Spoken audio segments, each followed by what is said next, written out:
Mic check, mic check. What's kicking, family? I'm glad you've clicked in so I can check in with you there on the other side of the screen. Let's get down with the get down. This is the week 3 wrap up, Mr. Batch style. And the theme of this wrap up is 7 up and 7 down. Whoa, what does Mr. Batch mean by that? Well, let me jump right into it.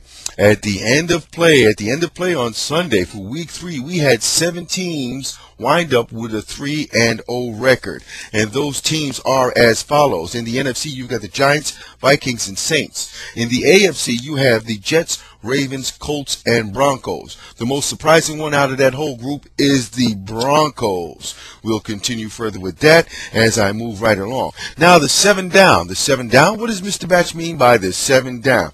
That's right, at the end of Sunday's contests, you could potentially have 7 teams wind up 0-3. They are as follows. The Chiefs, the Titans, the Browns, the Dolphins.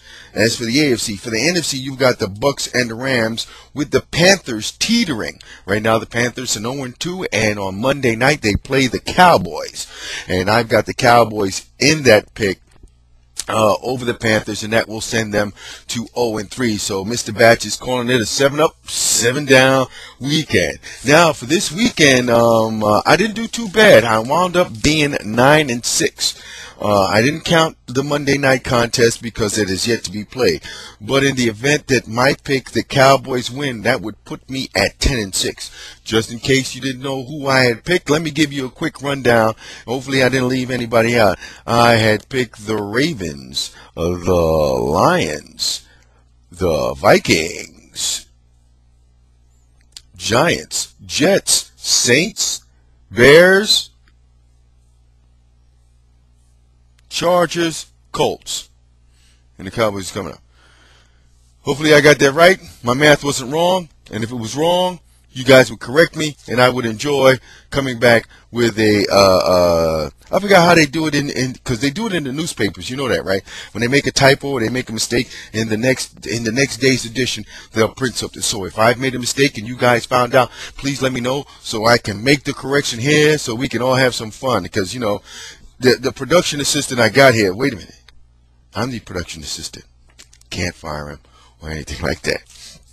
But let's move right along. It was a great football Sunday for yours truly here in the New York area. We had the distinction of having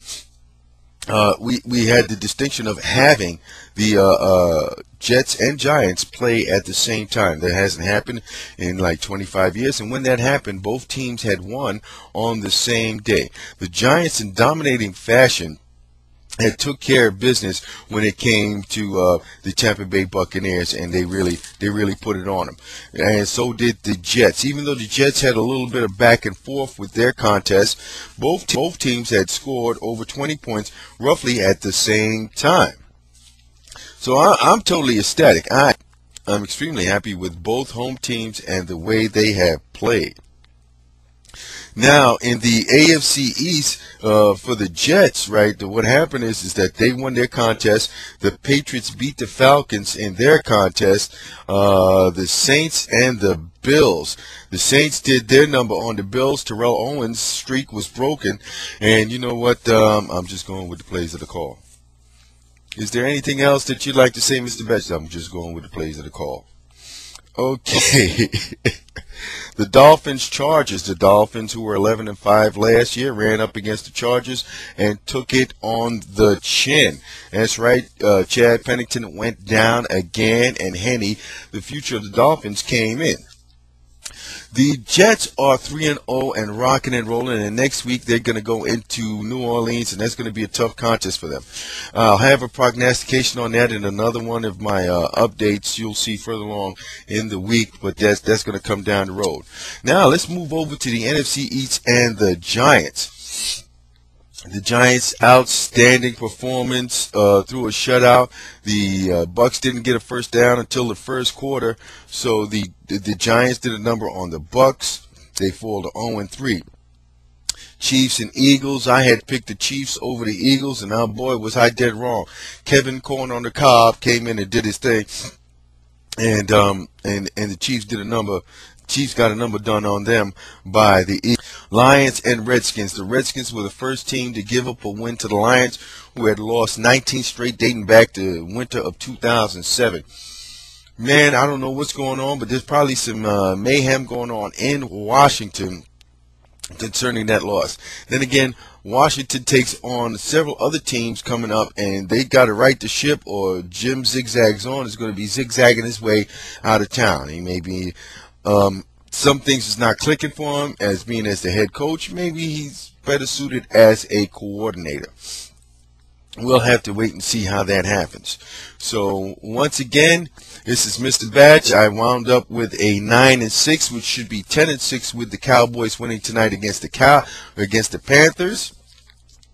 That makes the second week I'm 10-6, which means that I've had 10 or more wins 3 weeks in a row on my picks. 7 up, 7 down, 7 3-0s, and possibly 7 0-3s. So this is Mr. Batch. Hope you had a great television viewing weekend like I did. Let me tell you a little bit more about that before I get on out of here. I wore out the remote control, had both teams on the radio. In the first half, what I had is the Jets on the radio and the Giants on the TV flipping back and forth. Right, so the Giants had finished, got to halftime, so I flipped over and I was watching the Giants, and I put the Jets on the radio because their game was going to be finishing later. So that's how I finished off the week.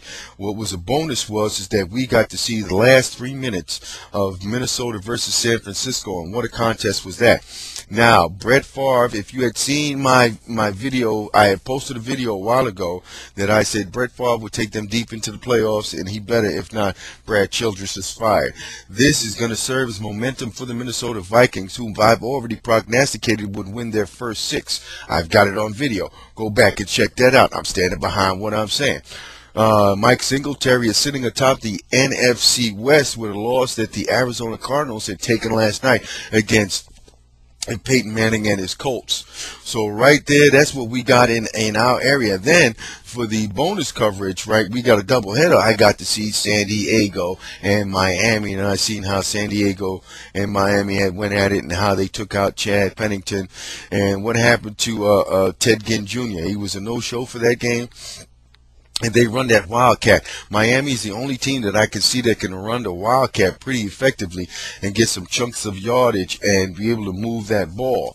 One of the few teams. Now, also, you've seen Michael Vick run the Wildcat while he's up there with the Philadelphia Eagles, but it was the story about Kevin Cobb. Now, getting back to the Chargers and Miami. While that game was going on the radio for the national telecast for Westwood One, had the Steelers and the Bengals, and that was some game. So my football Sunday was real busy, if you can tell by there, because I'm into it.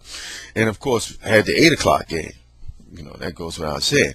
But the 4 o'clock doubleheader that we had is that we had the Steelers on the radio versus the Bengals, and I had the Chargers and the Dolphins on the TV at the same time. So it was a very good, get your popcorn type Sunday.